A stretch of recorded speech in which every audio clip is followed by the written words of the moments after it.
Bonjour, Ibrahim Nouradine Montekima, Sales Manager et Marketing chez ITE. Je serai avec l'équipe de Seven aujourd'hui. Bonjour. Je suis avec Gilles, responsable de contenu chez Seven. On va passer la journée ensemble, tous les cas. Donc lui, ses parents, c'est le contact entre Vival et les sociétés externes. Donc il s'occupe du corporate ici. Bon, ici on a Salim, il s'occupe du CHR ici. C'est quoi CHR? Café, hôtel, restaurant. C'est-à-dire que c'est le prestige. Quand tu vas dans un café, tu as vu. Exactement. Quand tu vas à Tripoli, tu bois Vival, c'est lui.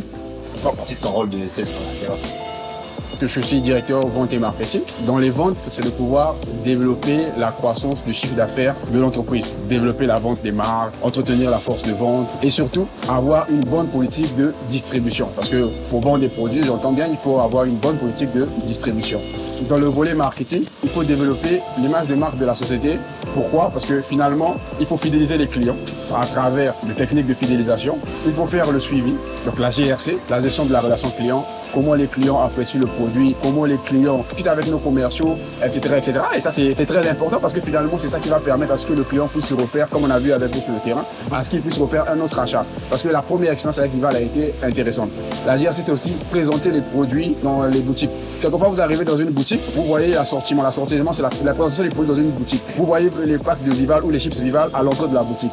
Ça, c'est pourquoi quand vous arrivez à l'intérieur de la boutique, vous avez une idée, vous vous dites, ah, ce produit, ça marche très bien. Non, je vais finalement prendre ce produit. C'est vraiment ça mon travail dans tout ce qui est côté marketing.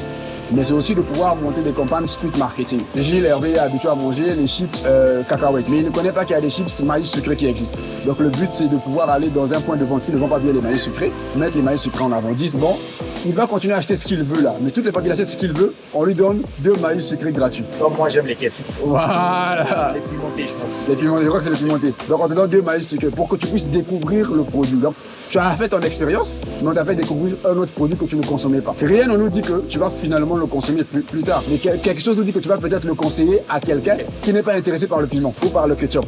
Donc c'est vraiment le cœur de mon métier ici. Bon, dis-moi en gros, qui décide des prix? C'est moi qui décide des prix. C'est suite aux études de marché. Donc c'est très simple. J'aimerais que tu me donnes 2-3 petits tips, des méthodes de travail, comment potentiellement je travaille avec les équipes. Alors déjà, comme je suis celui qui propose des solutions avant, pendant et après chaque lancement des produits, je suis exigeant. Donc il y a de l'exigence, il y a de l'implémentation et il y a de la rigueur et le suivi. Ok, d'accord. Donc c'est vraiment ce que je fais, c'est des tips de travail. Implémentation, implémenter des stratégies sur le marché. L'analyse, c'est pouvoir analyser ce qui se passe sur le marché, etc. On est venu ce matin, on a vu, il y avait, je pense, une réunion de travail. C'est comment? C'est chaque début de mois, tu fais une réunion? C'est chaque premier samedi du mois, on fait des réunions avec des team leaders, on les présente les objectifs, mais aussi on essaie de leur coacher, de leur donner un aperçu de ce qui va se passer le mois et de leur dire c'est telle promotion que nous allons monter ou c'est telle activité que nous allons monter. J'aimerais savoir quels sont tes objectifs à long terme, c'est-à-dire que comment tu vois ton avenir dans ce métier. Ah bon, peut-être pas. Techniquement, après Sales Manager, on doit finir DG d'une société. Ah ouais? Ouais, techniquement, je pense que c'est le cheminement logique. On a fini DG d'une société, mais moi je me vois plutôt comme un consultant pour d'autres sociétés. Je me dirais que pourquoi je dis que je veux être consultant, parce que c'est le métier qui me va très bien. J'aime parler, j'aime échanger avec le client, mais j'aime aussi échanger avec les différentes directions généraux. Et en ce moment, j'ai un peu de chance parce que je suis consultant aussi pour d'autres entreprises, donc je me dirais bien que c'est un métier qui m'ira très bien, être consultant ou être directeur général d'une société. Ouais. Ouais. Donc un distributeur doit pouvoir avoir un véhicule de livraison afin que justement ses clients à lui puissent avoir le produit chez eux dans leur boutique.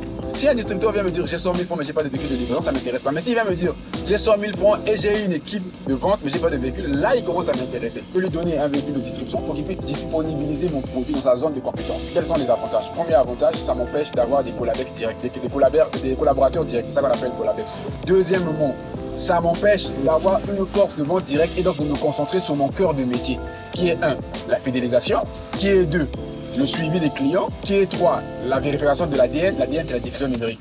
C'est de voir le nombre de fois que ton produit se répète dans des boutiques. Je dis n'importe quoi. Si nous faisons 10 boutiques avec GRV, donc dans les 10 boutiques là, on voit Vival dans les 10 boutiques, ça veut dire que notre DN est positif ou excellente. Mais si dans les 10 boutiques là, nous voyons que Vival dans 8 boutiques, ça veut dire que notre DN est bonne. Qu'est-ce qu'il faut faire pour qu'elle devienne excellente? Là, on entreprend des activités de marketing, des activités de fidélisation, etc., etc. Donc, les commerciaux, et c'est logique, ou les vendeurs, ils recherchent des clients qui les font de gros chiffres. Or, moi, je fais la politique de l'arrête. Je cherche ceux qui font des gros chiffres, mais je rentre aussi sur ceux qui me font des petits chiffres. Je les visite, je discute avec eux. Je demande quel est ses problèmes. Lui, par exemple, j'ai demandé quel est son problème. Il a dit les agents de Vival ne le visitent pas. Aujourd'hui, c'est la première fois qu'on le visite. Ça fait 3 ans qu'il travaille avec nous. C'est pas logique. Donc, le souci va être quoi? Que quand je vais repartir à la direction, il faut que je trouve un coupable. Forcément une tête de tir. Non, obligatoire. Il faut que je prenne l'exemple sur quelqu'un pour que les autres team leaders se disent ah non, le gars là, il fait son travail. C'est vraiment ça. Pourtant, j'ai des gens qui peuvent faire ce travail pour moi.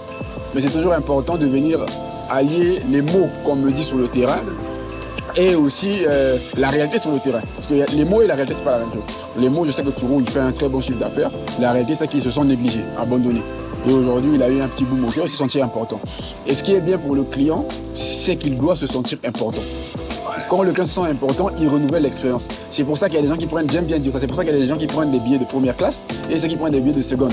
Mais quand on arrive à Maya Maya, on ne dit pas première classe, vous êtes arrivé à Maya Maya, seconde classe, vous êtes arrivé à Maya Maya. Ce qu'on dit, c'est que bienvenue à l'aéroport Maya Maya. Mais le fait que j'ai été en première classe, on me dit ah, champagne.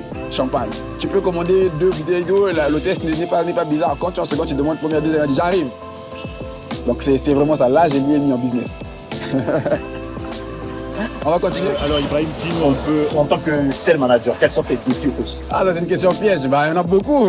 Convaincre les clients, parce qu'il faut les convaincre, les parler, écouter les doléances des commerciaux, parce que vous avez vu ça ce matin. Il y en a beaucoup. Et ensuite, traiter les sujets récurrents du marché, donc être dans l'action. Parce que quelquefois on est dans la réaction, mais parfois il faut aussi être dans l'action. Merci d'avoir passé cette très belle journée avec nous. Merci. Je vais te donner un mot de la fin si tu as quelque chose à dire à un jeune qui t'écoute ou qui regarde ça. Je voulais dire à un jeune qui me coûte que l'impossible n'existe pas. Rien n'arrive au hasard. Tout est le fruit du travail. Mais tout aussi est le fruit de compétences. Donc jeune, n'arrête pas de te former, n'arrête pas de te cultiver et surtout, n'arrête pas de demander. À la prochaine. Merci.